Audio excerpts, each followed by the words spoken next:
Musicians Institute Guitarcraft Program, sponsor of Fox 17 Rock and Review. Fox 17 Rock and Review. My special guest, who I've been trying to get on the show for a while, Craig Wayne Boyd, the winner of Season 7 The Voice. That's right. You know, and you've sold a lot of songs just with your past, albums, and now you've got your new album, which is Top Shelf. That's right. I'm so excited about this one, too, because it took about almost 2 years in process for this album to finally see the light of day. Just like a top shelf beverage. You know, I started, right, exactly.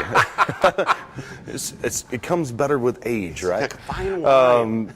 Yeah, this was one that I started back just right off of The Voice, and I recorded what I thought was going to be the album that was going out. And, it didn't happen that way. I stayed busy on the road. I was out playing 200 and some odd shows a year for a couple of years. And I looked up the beginning of last year and was like, holy Moses, I'm still not out with new music to everyone, even though a lot of the songs that I had recorded were old hat to me.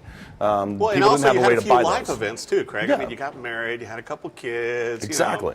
Life. Yeah, there's just a few things going on, you know. Wow. It's crazy that that's all happened in just a few short years. But so I wanted to go back in the studio and make sure that this album really reflected where I'm at right now. And I feel like this right here, to date, is my top shelf. Well, I read somewhere too that you and your producer went through like 1,000 demos just to find the right songs. And you kind of took a different approach because you are a singer-songwriter. And I like your choice in guitars. But you kind of took your time finding the right songs for this one. I definitely reached out to a lot of songwriters that I had written with. In fact, sans one song on the album, I think I've had connections with written with at least one of the writers on every single song, but not the songs on here. I started out with a whole group of my own songs for this album, and I ended up with one of my own in the final product, which is the song Better Together that's on there. Right, which you wrote for your wife. Yes, I wrote that about a scenario that we were in right at the beginning of our relationship. We were in Santa Monica, and I looked out, and I had been there before, but I had not seen the colors like that before. Wow. So it was kind of a special moment to get to write that song. Well, I'll tell you what, the whole album sounds amazing, and like I told you earlier on our news interview part, we sweat. The slide guitar in there, when I saw your slide guitarist, man, using that old rattled, resonator, and with the Boneyard slide, man, and your voice, it's a good pairing. Man, that was a fun song to, like I said, it was a really, really fun song to record. That was one that just come out of a late night jam session, basically. And I kicked off the song originally with just a kick drum, cowbell, and a dobro. Yeah. And then it is what it is now. Yeah, it's kind of stripped down and raw, and I like that. It's really fun to do. And there was also a lot of influences that we brought in.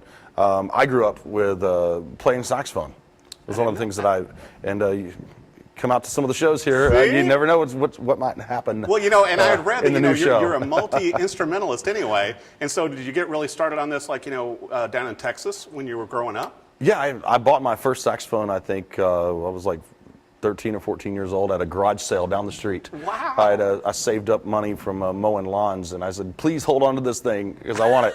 And I kind of taught myself, and then went on to use that in high school and in college and stuff. Yeah. It's been kind of fun to pull that back out. And of course, I didn't feel like I should be the one playing that, so we got like the horn section from Casey and the Sunshine Band on one of the songs. Phil Lassiter, he's a friend of mine who he was. God rest his soul, but he was with Prince at the time when he passed away as his horn section leader.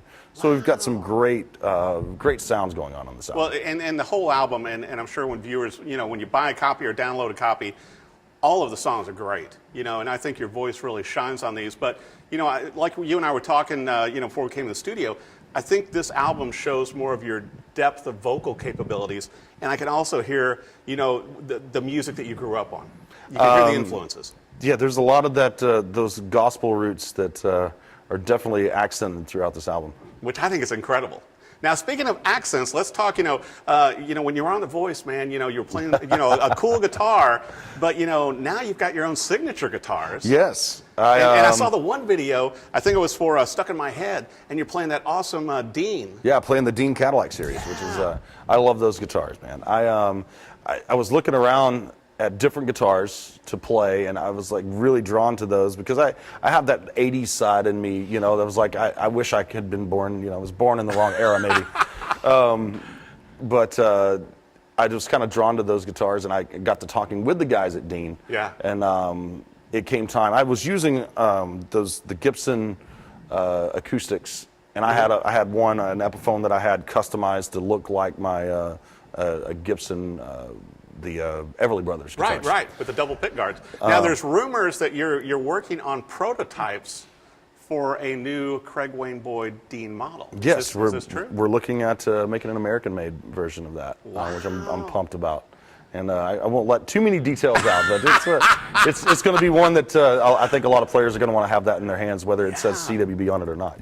I think that's incredible. Now, I also wanted to bring up, Craig, that you're with a tiny little amplifier manufacturer that you're playing on the road too. Yeah, the guys from Marshall are backing us on our guitar amps, which I'm very excited about because that was I started out playing in Marshall. It was a 1974X, which I loved the sound that I was getting on that. But it was great for the smaller rooms that we were playing. But when I got playing the larger events, playing festivals and stuff like that, that amp just just had to really mic it because you didn't want it to distort too much. No. And that was one that it's just one volume and that's it. Yeah. It's like loud. It's like the old Class A's. Exactly. It's like, okay, there it is. So I was talking with the guys at Marshall during NAMM. We were playing about a year and a half ago or so. Yeah, and you played at the Summer NAMM show. Yes, we did. Right here in Nashville. And I was talking to them, and they was like, "Check out this one right here." And it had has a push pull to go from 5 to 25 watts. Oh yeah. It's called a Marshall Astoria, and I took the one off the floor. It went from the floor to my bus. So you may have the prototype right now. Right. And I ended up cutting out compressors. I cut out everything because of that. That amp just has it all built into it so nicely. So as your tour is getting ready to kick off, into March and everything, so that's pretty much, and you were talking about, the multiple guitars you take out on the road. Yeah. All of your Deans and your Marshall. Anything else special? So I'm running, I'm running a couple of different tunings because I play in DADGAD on a lot of songs, and even my the Cadillac that you're talking about. Right. I play all my electric stuff in DADGAD to fatten up the sound because I have other guitar players that are going to cover a lot of those parts. And then we also have my auxiliary guys are using the Dean Ganjos. I have an SG version of it, which is like an SG body with a Ganjo head in the middle of it, which is awesome. Yeah. And they're resonator guitars and things like that. And I think Dean does an incredible job with the resonators. And the one you said you're playing is like the thin line. Yeah. But man, I think they do a great job with those. They're very playable and they're also affordable. Yeah, they're affordable and they sound great. And they stay in tune. Yeah, that's nice. We all like tuning. Now, where can viewers, find you, online, on social, and everything else, Craig? For all things Craig Wayne Boyd, you can go to CraigWayneBoyd.com. From there, you can find everything about me and links to all of my social media and all that fun stuff. Well, I'm also going to recommend, Craig, that your favorite radio stations, Pandora, Spotify, whatever, be sure and download and listen to this album and listen to my favorite cut too, which is We Sweat. But all the other songs are good too, and the new single, Stuck in My Head. But what a great album, Craig. Thank you so much. I think it's a great body of work, and I think you're going to have fun on the tour with this. And you always do with your band. Oh, yeah. I have top-notch guys playing with me, and that's what makes it fun. That's the fun part of the job. Is the hard part that makes it a job is the setting up and tearing down part, right? That's what they pay you for. Yeah. You perform for free. That's the part that I enjoy, and I'm looking forward to getting back on the road and taking the music to the people, which is what I love.